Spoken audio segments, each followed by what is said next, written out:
ask famous dead people to comment on the current world or their story or things like that. I guess I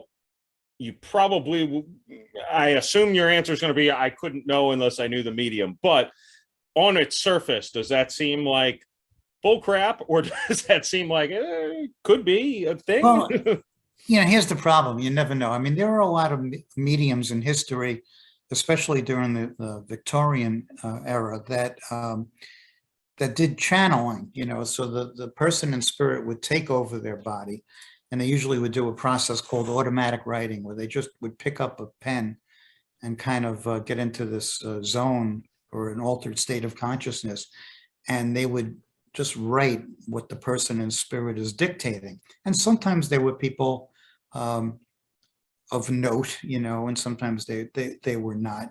And there would be all sorts of things. Sometimes they talk about science, sometimes they talk about what the afterlife was like, sometimes they would talk about, history. But a lot of the things involved, messages, and it wasn't a great deal of evidence, So, I mean, if you give me a specific fact, I could look it up and I can see whether, that's true or not. So in this channeling, I once sat with a physical medium, from another country, somebody who does these seances, and these historical figures come through and take over the medium's voice. And I wasn't impressed, because to me, first of all, those seances take place in total darkness.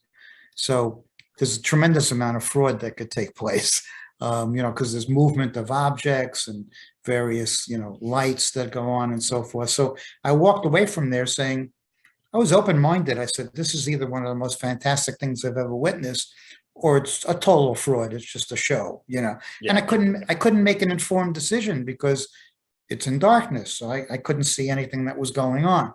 So it's similar to people that say that they can do channeling. And I also once, many, many years ago, sat with a woman who claimed to be able to channel, she called them, the band, which were Thomas Edison, Albert Einstein, Tesla, so we had the people sitting in the group, and she purportedly was in contact with them. And then she opened it up. She says, anybody have any question? So, for Dr. Einstein, and a woman in the group said, yeah, I have a dentist appointment next week. I mean, how's that going to go? I'm like, I just threw up my hand. You've got Albert Einstein. You're asking him how your damn teeth are gonna cleaning is gonna go, So that's I just lost it with that. But it's hard to say. I mean, I try to remain open to all these things, but look, you talked about Thomas Jefferson, Abraham Lincoln's wife, Mary, held seances in the White House regularly. So it's something that was very prevalent. I mean, right now there's an explosion of mediums, but there was an equal explosion, 120 years ago. So, it's nothing new. Something is taking place with some, but, it's just being able to weed out those who can't, from those who can. It's one thing that I had touched on when I spoke to her. And again, she didn't claim to have the answer to it, but my response to that metaphysical type thing is, I'm like, well, by that method, could someone then get a medium to a terrible, like Hitler? And she's like, well, no, I doubt that he's in a place, kind of a heaven and hell almost answer. Like, he's probably not in a place where a medium can get to him or something. She didn't say it quite like that. Yeah. But I'm like, well, so the question is, sorry, I got a mosquito.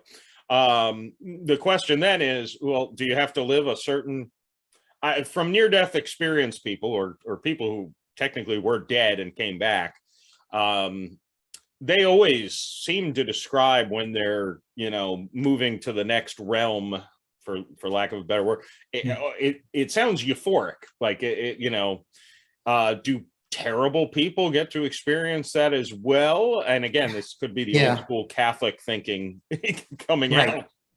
Well, here's the consensus from a couple of different perspectives, but you mentioned near-death experiences. So a great many of them talk about going through a life review.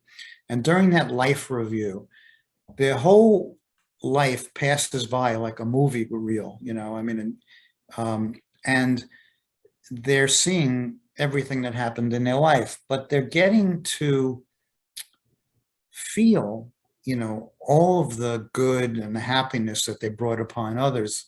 But conversely, they also feel all of the harm and all the sadness and that they inflicted upon others. And that can't be a comfortable feeling. So the consensus is that there's no panel of judges or a supreme being that says you go here or you go there, but we're our own judges. It's all based on self-judgment, and we go to where we belong. So somebody like you mentioned, Hitler, is going to go among people that think like he does, whereas somebody else might be in a different place.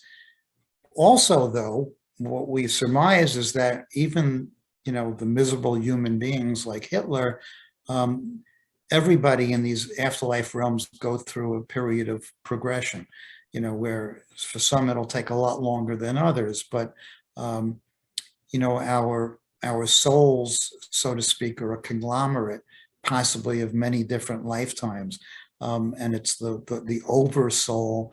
When we learn different lessons, and we advance by learning those lessons. So I don't think anybody is really condemned, to go to one place where they're there in eternity. It's a progression, no matter, how miserable you were here. Also, with mediums, I was thinking along those same lines as you, Jeff, because I said, wait a second. One day I sat down and I said, I've seen 600-700 readings. Not one did the medium ever bring through negative information. How is that possible? There's good and evil in this world. And I'm thinking, if there's good and evil in this world, there has to be some degree of that in the worlds to come.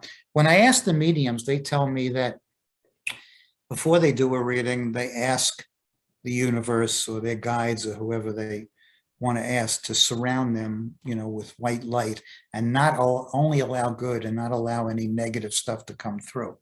I don't know. It seems unusual to me that negative stuff. I think it's more of a case, though, that negative stuff does come through sometimes, but they're ethical and they don't want to, bring that up to the sitter, because you don't want to inflict harm or contribute to somebody's sadness. So, like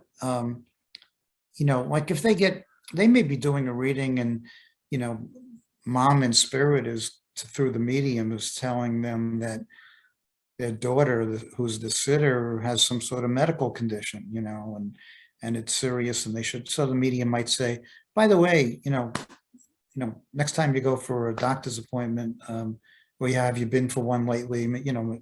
That might be a good idea, and nothing serious, but just to check it out, to try to soften the blow. But they get information like that, but they're not going to bring any convey any dire information to the sitter.